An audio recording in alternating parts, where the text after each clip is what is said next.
Assalamualaikum warahmatullahi wabarakatuh. Perkenalkan, nama saya Yuki Trisilvani. Saya dari Prodi Pendidikan Seni Rupa dengan NIM 22020091.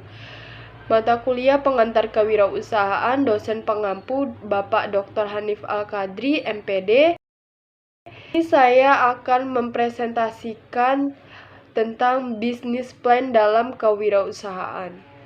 Pengertian perencanaan usaha. Perencanaan usaha atau business plan adalah dokumen yang menggambarkan bagaimana mekanisme berjalannya suatu perusahaan dan apa tujuan dari dibangunnya perusahaan itu. Dokumen tersebut meliputi berbagai data dari visi misi perusahaan, strategi pemasaran, kondisi keuangan perusahaan, pendapatan, pengeluaran, hingga data-data lain yang menunjang tercapainya tujuan dari perusahaan tersebut. Dalam bahasa sederhana, perencanaan usaha adalah peta bagi sebuah perusahaan untuk mencapai tujuan. Adapun tujuan dari perencanaan usaha adalah yang pertama sebagai rencana aksi. Sebuah perencanaan usaha akan membantu dalam mengambil tindakan bisnis dengan membagi masalah besar ke dalam masalah-masalah kecil yang tidak terlalu rumit. Sebuah rencana usaha akan membantu untuk memilah proses dimaksud menjadi bagian-bagian kecil yang lebih jelas. Yang kedua, sebagai peta jalan. Sebuah rencana bisnis membantu untuk tetap fokus dalam arah yang diinginkan untuk mencapai tujuan yang telah dicanangkan atau tujuan yang telah dibuat. Yang ketiga, sebagai alat penjualan. Sebuah perencanaan usaha merupakan sebuah alat bantu penjualan, sehingga sebuah perencanaan usaha merupakan alat yang bisa digunakan untuk meyakinkan investor untuk menempatkan investasi di usaha tersebut. Selanjutnya, prinsip-prinsip bisnis plan atau perencanaan usaha. Yang pertama yaitu perencanaan usaha harus dapat diterima oleh semua pihak. Yang kedua, perencanaan usaha harus fleksibel dan realistis. Yang ketiga, perencanaan usaha harus mencakup seluruh aspek kegiatan usaha. Yang keempat, perencanaan usaha harus merumuskan cara kerja yang efektif dan efisien. Selanjutnya, format rencana bisnis atau business plan. Yang pertama, pendahuluan, nama dan alamat perusahaan, pemilik, penanggung jawab yang bisa dihubungi sewaktu-waktu. Yang kedua, rangkuman eksekutif tidak boleh lebih dari 3 halaman yang menjelaskan secara lengkap apa itu isi business plan. Yang ketiga, visi dan misi.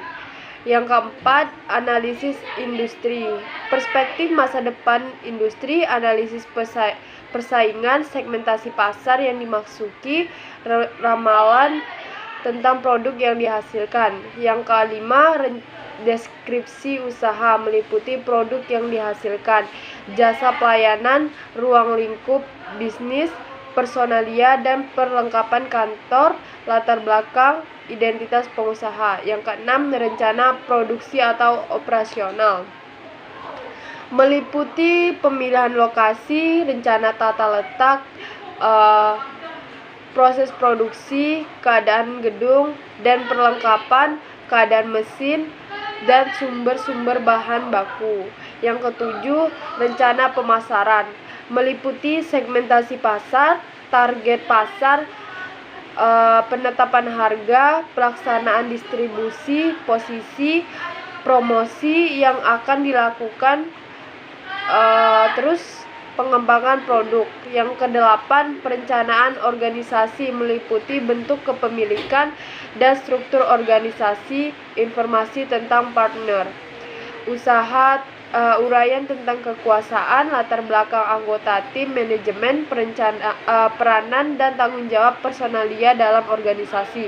Yang kesembilan adalah resiko, meliputi evaluasi tentang kelemahan teknologi.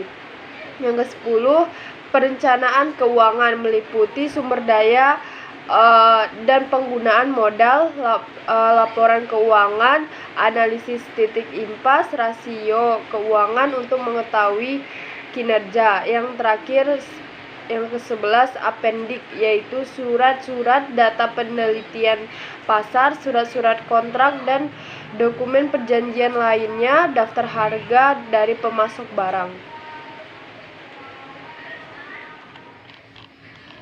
Bagaimana cara membuat perencanaan bisnis yang baik? Yang pertama, perbanyak riset.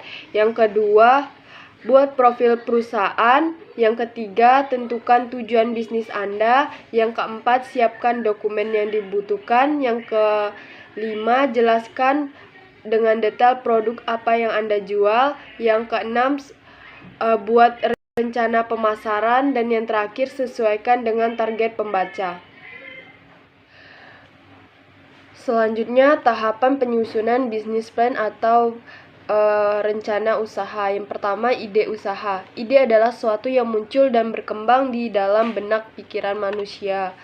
Ide ibarat sebuah bola salju. Semakin lama ide tersebut bergulir di dalam benak usaha, maka ide tersebut akan semakin tumbuh besar dan memberikan motivasi yang lebih kuat bagi pengusaha untuk meneliti dan mewujudkan ide tersebut.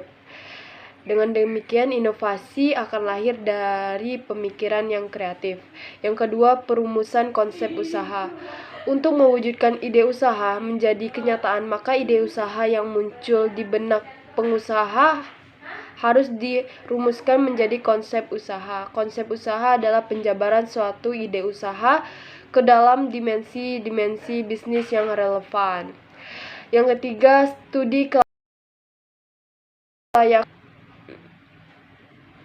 Studi kelayakan usaha dilakukan untuk mengukur sejauh mana kelayakan rencana usaha yang akan dijalankan. Ada beberapa faktor yang harus dipertimbangkan dalam melakukan analisis kelayakan dari suatu rencana usaha. Yang pertama yaitu kelayakan pasar dan pemasaran, yang kedua kelayakan operasional dan teknis, yang ketiga kelayakan manajemen klien organisasi, yang keempat kelayakan keuangan. Selanjutnya yang keempat, tahap penyusunan rencana bisnis. Informasi yang dikumpulkan oleh pengusaha pada tahap studi kelayakan merupakan bahan yang sangat berharga bagi proses penyusunan rencana bisnis. Perbedaan mendasar antara kegiatan studi kelayakan usaha dengan penyusunan bisnis plan adalah terletak pada aspek manajemen strategisnya. Dalam studi kelayakan usaha, analisis lebih diarahkan pada melihat layak tidaknya usaha. Komponen rencana bisnis yang harus dibuat oleh perusahaan atau pengusaha antara lain meliputi pengembangan visi, misi, tujuan, dan strategi dari usaha baru tersebut. Yang kedua, mengembangkan manajemen perusahaan. Yang ketiga, mengembangkan lingkungan internal. Yang keempat, mengembangkan proyeksi kinerja perusahaan. Teknik presentasi rencana usaha atau bisnis plan. Adapun langkah-langkah yang perlu Anda lakukan. Yang pertama, membuat bisnis plan yang kuat. Salah satu penentu kesuksesan presentasi bisnis plan Anda pertama adalah perencanaan dari bisnis Anda itu sendiri. Adapun elemen-elemen untuk memastikan perencanaan bisnis Anda sudah kuat atau belum, yang pertama yaitu executive summary, yaitu berisi ringkasan tentang bisnis Anda, layanan dan produk yang Anda berikan, dan bagaimana hal tersebut membuat keuntungan, serta kerincian tentang visi dan misi dari bisnis Anda. Selanjutnya, company summary, yaitu berisi ringkasan tentang perusahaan atau badan usaha Anda. Yang ketiga, produk dan service, berisi tentang produk dan layanan yang Anda berikan. Yang keempat, market analysis, berisi rincian tentang target market dan segmentasi pasar. Yang kelima, market plan, berisi tentang strategi atau mempromosikan produk ke calon pelanggan. Yang keenam, kompetitor analisis, berisi tentang informasi kompetitor yang menjadi pesaing. Yang keenam, Manajemen berisi tentang siapa saja yang menjalankan usaha dan tingkatan pengalaman mereka. Yang ketujuh, financial plan berisi tentang model keuangan, kebutuhan perusahaan, dan investor. Selanjutnya, yang kedua, membuat outline dan sketsa visual. Outline presentasi berisi poin-poin utama yang Anda tampilkan pada slide yang sudah Anda susun secara urut dari slide pertama hingga slide akhir. Sedangkan sketsa visual adalah sketsa yang Anda buat untuk memvisualisasikan tampilan slide yang akan Anda buat di atas kertas. Selanjutnya, mendesain dengan PowerPoint. Setelah outline dan sketsa yang sudah dibuat, selanjutnya bisa ada dua pilihan. Yang pertama, Anda buat sendiri dengan slide Anda. Yang kedua, bisa menggunakan template PowerPoint profesional business plan. Terkait cara membuat desain yang menarik, beberapa paduan yang bisa dipelajari. Sekian presentasi yang bisa saya sampaikan. Jika terdapat kekurangan dan kesalahan saya dalam bertutur kata, saya minta maaf. Saya akhiri. Wassalamualaikum warahmatullahi wabarakatuh.